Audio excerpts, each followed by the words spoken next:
I think before we start the proceedings of this meeting, I give you a little perspective about why these meetings are held. First of all, why and how an organization is created and built. There is always a purpose. The purpose for building up this organization, creating and building up this organization, was what we call our major purpose. And by now we are all fully aware of what it is. Where is Mr. Banerjee? I thought he's right there. I wanted to ask you whether you can hear me. Our purpose had a merit of its own, a virtue of its own. It was all comprehensive and all pervading purpose. Our relationship with the Creator, our relationship with a view to serve His humanity. I mean our relationship with His humanity with a view to serve. And the essential reason for living and being in existence, giving, success. One, that it has its own virtue and its own merit. And therefore, we had this purpose in creating BCC. The second reason was that if we have this purpose, then there would be no conceivable possibility that BCC would not grow, flourish, and become an organization parallel of which would have never come into existence. Because the power and the force in this purpose, which covers all life, existence, creation, and the phenomena of creation and existence, would be behind it and within its fold, and bring into operation and force all its power to make it a like of which would have never been made before. Any organization, as I said, when created, has a purpose. So this is the purpose.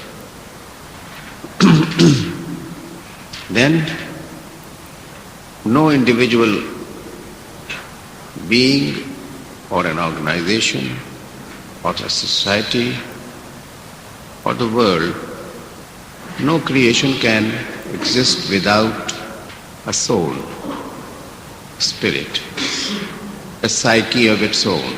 Then was the body of the organization and the structure.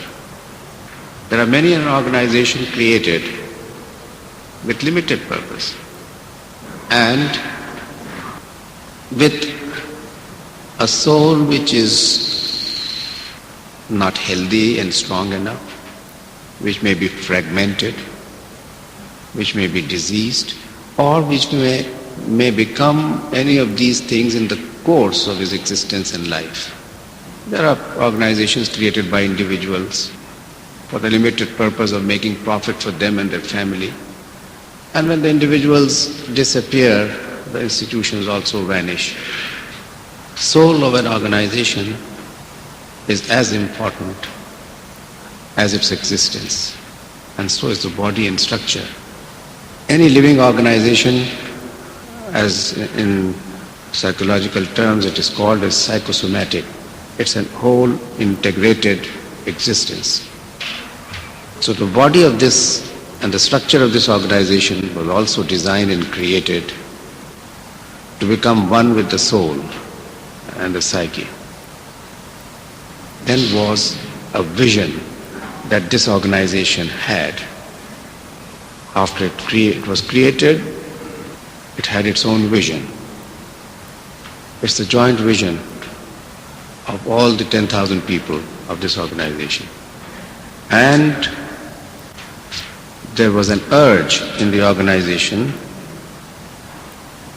within the organization, and a desire to be enlightened and to know who this organization is, where does it exist, how does its purpose be achieved, and the purpose couldn't be achieved unless it had an enlightened view of all that exists. There is no other organization which has focused on this aspect so much as this organization which you know as BCC. It had an urge to know what life is, what creation and existence is, what are the laws of nature, what are the laws of existence, who the individual is, every individual member of the family is, and what is the cosmic reality, what is the cosmic soul.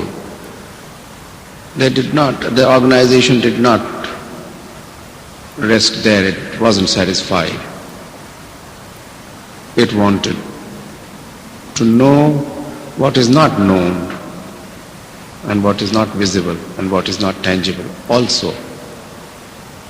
It knows the law of interdependence and interrelationship. It knows the law of interfusion. It knows evolution. It knows what a state of existence is and what is the state of no existence is. It knows what is the relationship between the two. It knows what is the phenomena of change, and it knows a lot more. It felt the need to evolve its own identity and to know this identity and then to identify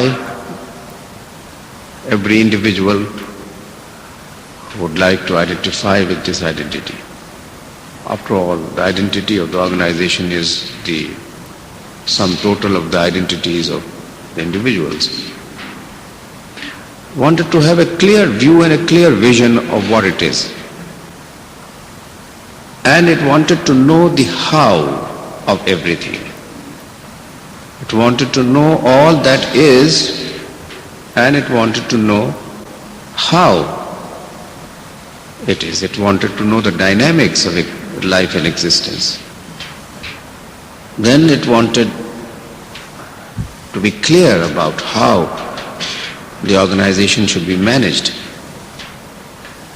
And it designed and evolved a concept of management, a very comprehensive concept.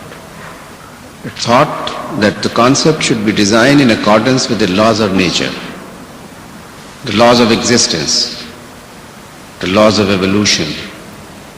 It thought that it should be a concept of management which we call joint personality, multi-leadership,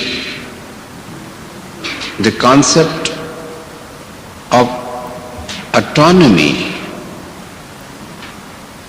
and freedom for everyone to work, but with a rider, with the fullest realization that autonomy means parts, and the parts operating in freedom.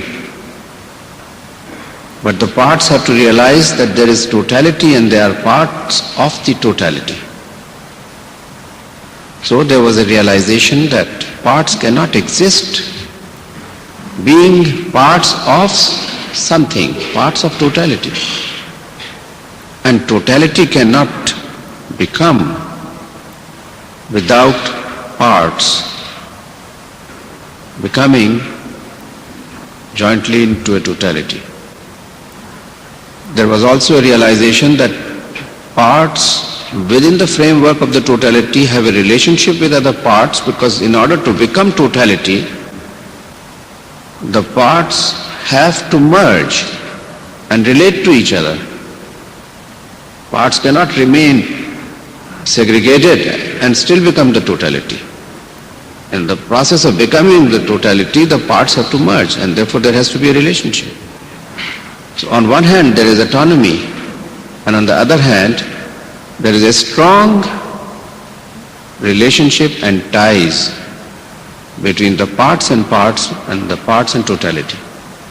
So with the joint personality concept, after all, what is a joint personality? That is totality. With autonomy, that which are parts, and multi-leadership, they always realize that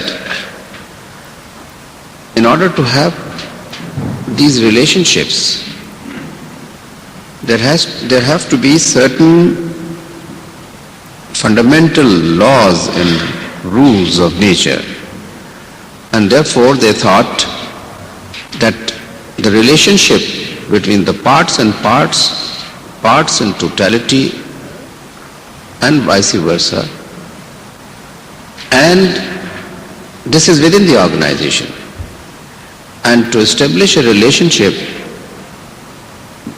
realizing that they cannot exist without interrelating and interdepending and interfusing with whatever exists outside the institution, that is the marketplace, there must be a code of life, there must be certain laws of nature to be observed. And they realize that humility is the most important factor, because it is only humility which contains totality, and it is only humility which enables a person to establish a healthy and a strong relationship with others.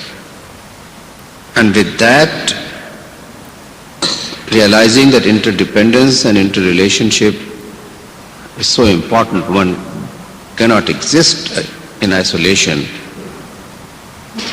It's not only the interrelationship and interdependence with the existing, with the living individuals, with human beings, but with everything that has been created. A human being is a composition of all that exists. Just to hold this conference, how much we had to depend on so many factors. Well, this concept has also been discussed. I'm not discussing any of these things in detail. We have been discussing this for years.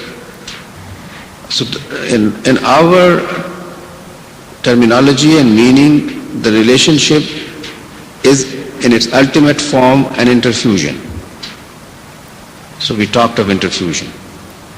Now time and again we are discussing management, evolution of management, the health of the soul and the spirit of the organization, the need for knowing one's own self nature and psyche, and the need to know the psyche of the marketplace and the psyche of the cosmic existence. And then reaching to the ultimate, namely God. So it's all comprehensive, it's all pervading concept. The purpose and the main purpose, the major purpose is that. It's not a limited purpose. The concept of management is all pervading and all comprehensive too.